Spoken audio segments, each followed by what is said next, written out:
Le autorità prefettizie del Friuli Venezia Giulia lanciano l'allarme. Le grandi opere pubbliche, motore principale della ripresa economica regionale, stanno diventando un terreno di infiltrazione per le organizzazioni mafiose, in particolare la 'ndrangheta. Imprese edili collegate a clan criminali usano stratagemmi come il distacco irregolare di personale presso le ditte aggiudicatarie degli appalti pubblici, eludendo così i controlli e compromettendo la trasparenza del settore.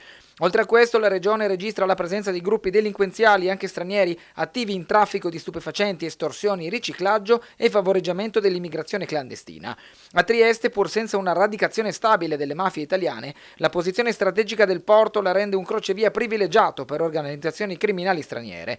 Recenti operazioni hanno portato all'arresto di esponenti di gruppi cinesi e kosovari coinvolti in estorsioni e traffici legati alla rotta balcanica dell'immigrazione irregolare. Anche nelle province di Gorizia, Pordenone e Udine si registrano fenomeni di infiltrazione criminale. A Pordenone un'indagine ha smantellato un'organizzazione dedita al traffico illecito di rifiuti e al riciclaggio con collegamenti a clan campani. Udine invece resta interessata ad attività di gruppi legati all''ndrangheta, Cosa Nostra e Camorra, oltre a gruppi stranieri dediti al traffico di droghe e all'immigrazione clandestina.